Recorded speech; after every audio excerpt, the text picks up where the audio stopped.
आगे बढ़ते हुए दूसरी बड़ी खबर आप तक पहुंचाते हैं। यह खबर भी पाकिस्तान को बहुत परेशान कर देगी, लेकिन खबर बताने से पहले उसे विजयादशमी पर भारतीय सेना की शस्त्र पूजा दिखा देते हैं।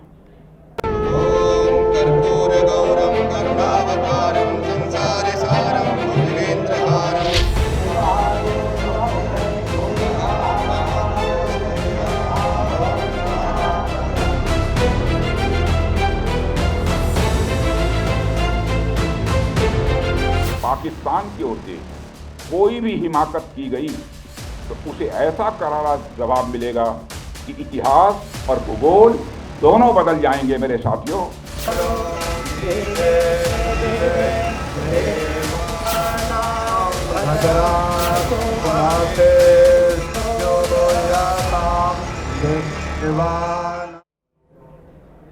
वैसे तो ऑपरेशन सिंदूर के बाद अब पाकिस्तान में वो दम रहा नहीं कि भारत में घुसने की या अपने आतंकी भेजने की वो सोचे। फिर भी भारत ने आज नई चेतावनी जारी कर दी है।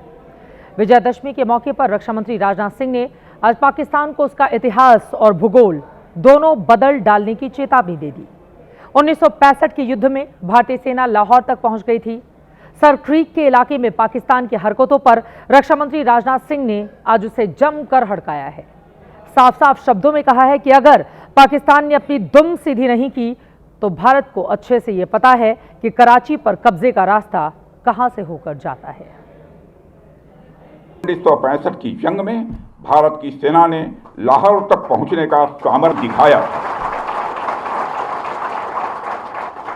आज 2025 में पाकिस्तान को याद रखना चाहिए कि कराची का एक रास्ता क्रीक से ही होकर गुजरता है। अगर सर क्रीक इलाके में पाकिस्तान की ओर से कोई भी हिमाकत की गई तो उसे ऐसा करारा जवाब मिलेगा कि इतिहास और भूगोल दोनों बदल जाएंगे। रक्षा मंत्री राजनाथ सिंह भुज के लकी नाला सैन्य चौकी पर एक मिलिट्री बेस में शस्त्र पूजा करने पहुंचे थे। यहां उन्होंने विधि विधान से सेना के हर एक शस्त्र की पूजा की। शस्त्रों के साथ भारत के वीर सैनिकों को भी विजय तिलक लगाया। रक्षा मंत्री की चेतावनी के साथ ही आज पाकिस्तान की मेमोरी में 1965 से लेकर 2025 तक की सारी तस्वीरें जिंदा कर दी गईं। जब 1965 में भारतीय सेना लाहौर तक जा पहुंची थी, 1971 में तो पाकिस्तान के 2 टुकड़े करके बांग्लादेश बरमा दिया गया था और ऑपरेशन सिंदूर अभी अभी की बात है। रक्षा मंत्री तो इंडियन नेवी को पहले ही वादा कर चुके हैं कि अगली ओपनिंग भारतीय नेवी करेगी।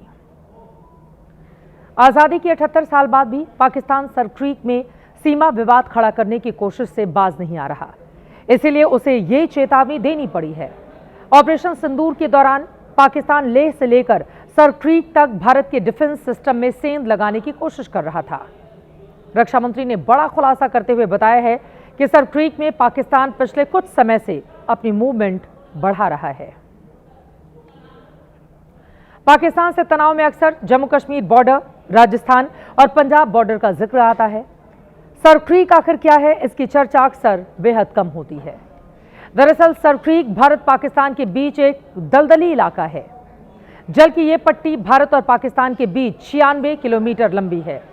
ये क्षेत्र पाकिस्तान के सिंध प्रांत और भारत के गुजरात के बीच का दलदली इलाका है।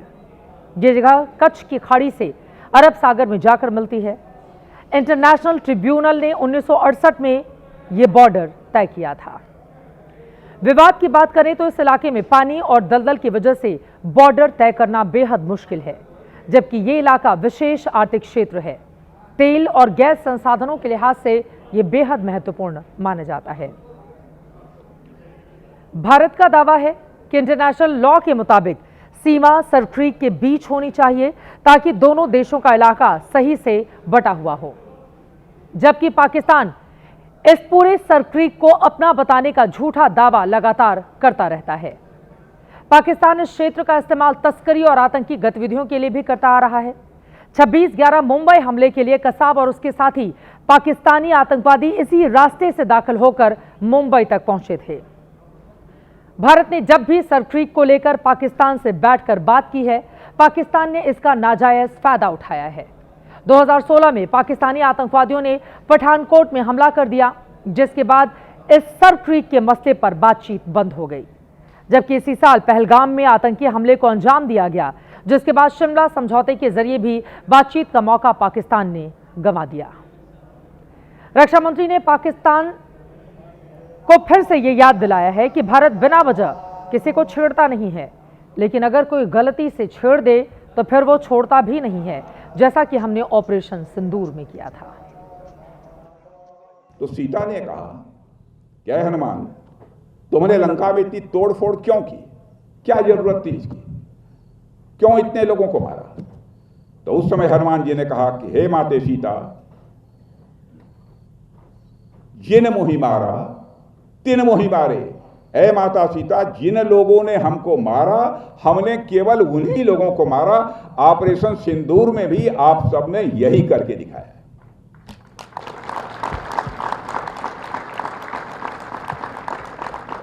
हमारे लोगों को आतंकवादियों ने मारा था, हम लोगों ने केवल आतंकवादी ठिकानों पर ही हमला किया था।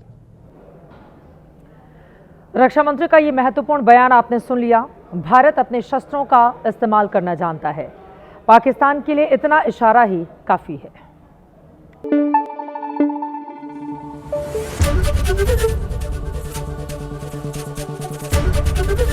एबीपी न्यूज आपको रखे आगे।